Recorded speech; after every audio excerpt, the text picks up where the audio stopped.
ஹே YouTube வாசிகளே! நான் உங்க Dilip and இது நம்ம சேனல் ரெட் அண்ட். ஸோ இந்த வீடியோ நம்ம ஒரு புது சீரிஸ ஸ்டார்ட் பண்ண போறோம்.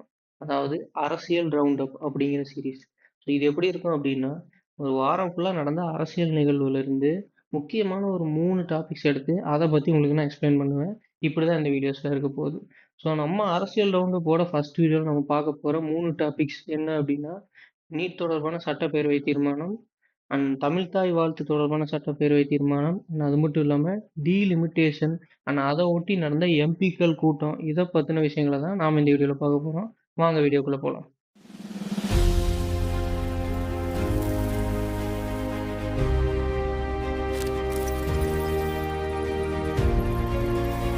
நான் இன்ட்ரோலயே தெளிவா சொல்லிடுறேன். நான் எந்த ஒரு அரசியல் கட்சி சார்ந்தோ, ஒரு அரசியல் கட்சி சப்போர்ட்டாவோ பேச போறதில்ல. ஜஸ்ட் இது இது நடந்திருக்கு. இது ஃபேக்ட் அப்படின்னு உங்க முன்னாடி எடுத்து வைக்க போறேன். நீங்க தெரிஞ்சுக்க போறீங்க. அவ்வளோதான். ஸோ இப்போ நம்ம ஃபர்ஸ்ட் டாபிக் போலாம். நீட்ட பத்தியும், அந்த எக்ஸாம்ல நடந்த ப்ராப்ளம்ஸ் பத்தியும், நான் அது சுத்தி நடந்த போராட்டங்கள பத்தியும், தமிழ்நாடு மட்டும் இல்லாம இந்தியா முழுக்கவே நடந்தது. ஸோ அத பத்தி எல்லாமே உங்க எல்லாருக்குமே நல்லாவே தெரிஞ்சிருக்கும்.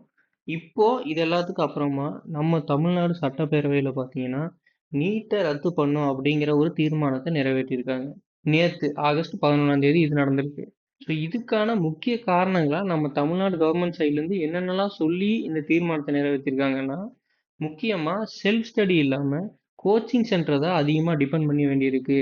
அது மட்டும் இல்லாம வில்லேஜ் சைடுல இருக்க மாணவர்களாகட்டும், கவர்ன்மெண்ட் ஸ்கூல் மாணவராகட்டும், இவங்களுக்கெல்லாம் வந்து சமமான ஒரு ஆப்பர்ச்சுனிட்டி கிடைக்கிறதில்ல. அப்படிங்கிறது ஒரு முக்கியமான பாயிண்ட்டா சொல்லியிருக்காங்க. அண்ட் இது எல்லாத்தையும் விட இம்பார்ட்டன்ட்டான பாயிண்ட் என்னன்னா, ரீசென்ட் டேஸ்ல ஏன் ஒரு சில ஆண்டுகளாவே வந்து பார்த்தீங்கன்னா, நீட்ல நடந்திருக்க முறைகேடுகளும், அண்ட் இந்த கொஸ்டின் பேப்பர் லீக்கேஜ் ஸோ இந்த மாரியான பாயிண்ட்ஸுமே முக்கியமா எடுத்து வச்சு, இந்த தீர்மானத்த வந்து நிறைவேற்றியிருக்காங்க. இது எல்லாமே ஒரு சைடு இருக்கு. ஏன் வந்து சென்ட்ரல் கவர்ன்மெண்ட் நீட்ட பேன் பண்ணல? அப்படிங்கிறதுக்கு அவங்களுக்கு ஒரு நிலைப்பாடு இருக்கு. அது என்ன அப்படின்னா, மொத்த இந்தியாவுக்குமே மெடிக்கல் என்ட்ரன்ஸ் எக்ஸாம் அப்படிங்கிறது ஒரே எக்ஸாமா தான் இருக்கணும். எல்லா மாணவர்களுக்குமே வந்து சமமான அளவுகோல் இருக்கணும் அப்படிங்கிறது தான் சென்ட்ரல் கவர்ன்மெண்ட்டோட ஸ்டாண்டா இருக்கு. அதனால தான் அவங்க நீட்டையுமே பேன் பண்ணாம இருக்காங்க. இப்ப இது மாரியான தீர்மானங்கள் நிறுத்துறது இதுதான் ஃபர்ஸ்ட் டைமா? அப்படின்னு சொல்லி உங்களுக்கு ஒரு டவுட் வரலாம். இது ஃபர்ஸ்ட் டைம் இல்ல. இதுக்குன்னு ஒரு ஹிஸ்டரியே இருக்கு. சொல்றேன் கேளுங்க. 2016, 17ல பார்த்தீங்கன்னா, ஏடிஎம்கே பீரியட்ல இந்த மாரி நீட் விலக்கு வேணும் தமிழகத்துக்கு அப்படின்னு சொல்லி சென்ட்ரல் கவர்ன்மெண்ட் கிட்ட கோரிக்கை வச்சிருக்காங்க.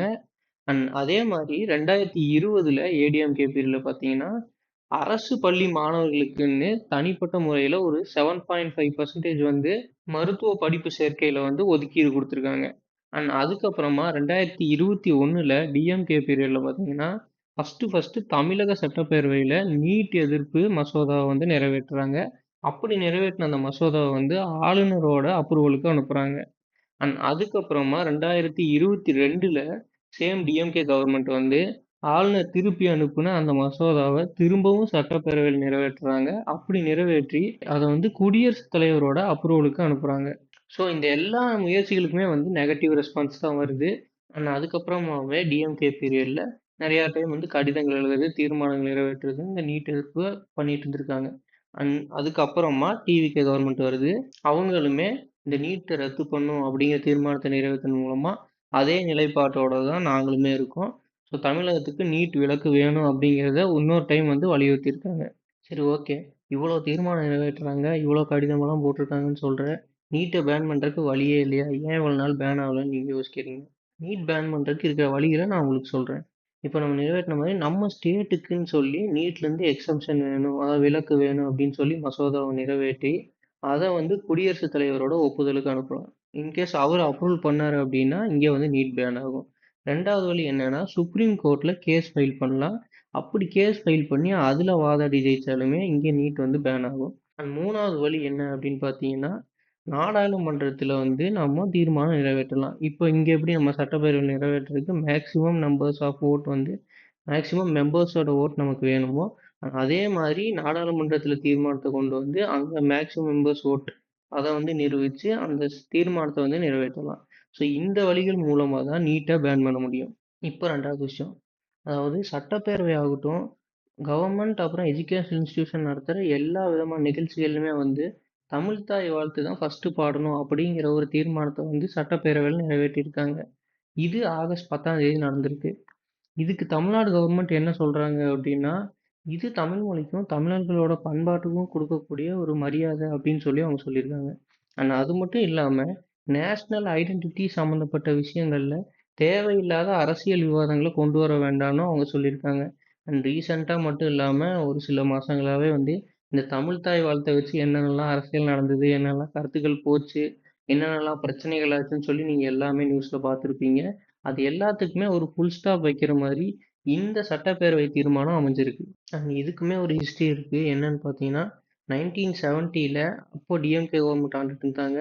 அப்ப இருந்த முதலமைச்சரான கலைஞர் கருணாநிதி அவர்கள் பார்த்தீங்கன்னா, அரசு நிகழ்ச்சிகள்ல தமிழ் தாய் வாழ்த்து தான் முதல்ல பாடணும் அப்படிங்கிற ஒரு வழக்கத்த வந்து அறிமுகப்படுத்துறாரு. அண்ட் அதுக்கப்புறம் வந்து ஏடிஎம்கே, டிஎம்கே கவர்மெண்ட்ஸுமே வந்து இந்த வழக்கத்த தான் பின்பற்றிட்டு இருக்காங்க. இப்போ இந்த தீர்மானத்த நிறைவேத்துனது மூலமா இதே வழக்கம் தொடரும் அப்படிங்கிறத டிவிகே கவர்மெண்ட் உறுதிப்படுத்தியிருக்காங்க. இப்போ 3வது விஷயம். டீலிமிட்டேஷன் சம்மந்தமா தமிழ்நாட்டோட நிலைப்பாடு என்ன அப்படிங்கிறத வந்து விவாதிக்கிறதுக்காக எம்பிஸ் அதுக்கப்புறம் அரசியல் தலைவர்களோட ஆலோசனை கூட்டம் வந்து நடந்திருக்கு. இது ஆகஸ்ட் 9ஆம் தேதி நடந்திருக்கு. ஃபர்ஸ்ட் டீலிமிட்டேஷன் அப்படின்னா என்னன்னா, மக்கள் தொகைக்கு ஏத்த மாதிரி தேர்தல் தொகுதிகளை வந்து மறுவரையறை பண்ணுவாங்க. ஸோ இதை தான் வந்து டீலிமிட்டேஷன் அப்படின்னு சொல்லுவாங்க. இந்த டீலிமிட்டேஷனோட முக்கியமான நோக்கம் என்ன அப்படின்னு பார்த்தீங்கன்னா, ஒவ்வொரு எம்பியுமே சமமான அளவுல இருக்கிற மக்கள் தொகையை வந்து ரெப்ரசன்ட் பண்ணணும் அப்படிங்கிறது தான் இதோட நோக்கம். சரி, ஓகே. இது வந்து சமமான ரெப்ரசன்டேஷன் இருக்கணும் அப்படின்னு தானே சொல்லுது. இதுக்கு எதிரான மனநிலை வந்து ஏன் தமிழ்நாட்டுல இருக்கு அப்படின்னு நீங்க யோசிச்சீங்கன்னா, பல வருஷங்களா பார்த்தீங்கன்னா, தமிழ்நாடு மட்டும் இல்லாம தென் மாநிலங்கள்ல எல்லாத்துலயுமே பார்த்தீங்கன்னா, மக்கள் தொகை கட்டுப்பாடு அப்படிங்கிறது நல்லாவே இம்ப்ரூவ் ஆயிருக்கு. ஸோ ஆப்வியஸா பார்த்தீங்கன்னா, நார்த்த விட சவுத்துல வந்து பாப்புலேஷன் கம்மியா தான் இருக்கும். ஸோ இப்போ இந்த டீலிமிட்டேஷன கொண்டு வந்தோம் அப்படின்னா, நார்த் சைடுக்கு பவர்ஸ் வந்து அதிகமாவும், சவுத் சைடுக்கு வந்து ரெப்ரசன்டேட்டிவ்ஸ் கம்மியாவும் இருப்பாங்க.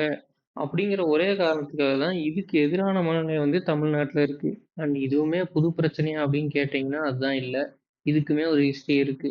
1976ல பார்த்தீங்கன்னா, ஃபர்ஸ்ட் அரசியல் அமைப்பு திருத்தம் கொண்டு வராங்க. ஸோ அத ரீசனா வச்சு ஸ்டேட்ஸுக்கான மக்களவை தொகுதியோட எண்ணிக்கையில பெரிய சேஞ்சஸ் வராம இருந்தது.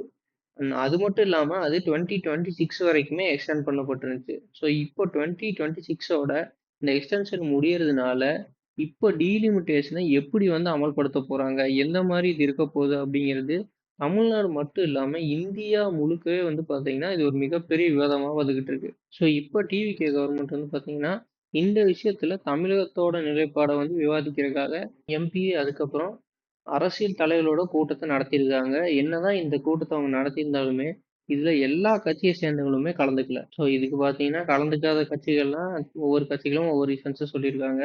அதெல்லாம் விட்டுருவோம். இப்போ வரைக்கும் டீலிமிட்டேஷன் இப்படிதான் இருக்க போகுது, இப்படிதான் அமல்படுத்த போறோங்கிற எந்த விதமான அதிகாரப்பூர்வ அறிவிப்புமே வெளியாகல. இப்போ சோசியல் மீடியால நீங்க இது சம்மந்தமா ஏதாவது அனௌன்ஸ்மெண்ட்ட பார்த்தீங்கன்னா, அது உண்மை இல்லன்னோ, இன்னும் வந்து அதிகாரப்பூர்வ அறிவிப்பு வெளியில்லன்னு நீங்க தெரிஞ்சுக்கங்க. தெரியாதவங்களுக்கு இத சொல்லுங்க. அவ்வளோதான் இந்த வீடியோக்கு.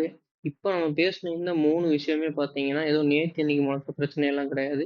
பல வருஷமா இருக்க அரசியல் பிரச்சனைகளோட ரீசென்ட்டான ஈவெண்ட்ஸ தான் நான் எடுத்து உங்களுக்கு பேசியிருக்கேன். இந்த வீடியோ மூலியமா நான் உங்களுக்கு ஒண்ணு சொல்லணும்னு நெனைக்கிறேன். அது என்னன்னா, இந்த டிவிகே ஆட்சிக்கு அப்புறமா பார்த்தீங்கன்னா, நெறைய யங்ஸ்டர்ஸ் வந்து அரசியல் பேச ஆரம்பிச்சிருக்காங்க.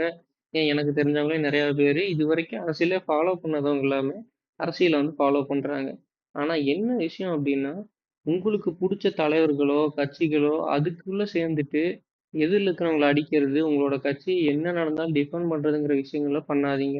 2வது தமிழ்நாட்டுக்கு நல்ல திட்டங்கள் வந்தா தான் நம்மளோட லைஃப்லயுமே முன்னேற்றம் இருக்கும்.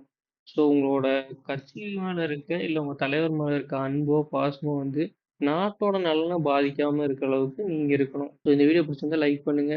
நெறைய பேருக்கு இத ஷேர் பண்ணுங்க. உங்களோட கருத்துக்கள கண்டிப்பா கமெண்ட்ஸ்ல சொல்லுங்க. இதே மாரி நெறைய வீடியோஸ பார்க்க நம்ம ரெட் ஹேண்ட் சேனல் சப்ஸ்கிரைப் பண்ணி, இந்த பெல் ஐகானையும் பிரஸ் பண்ணிருங்க. See you.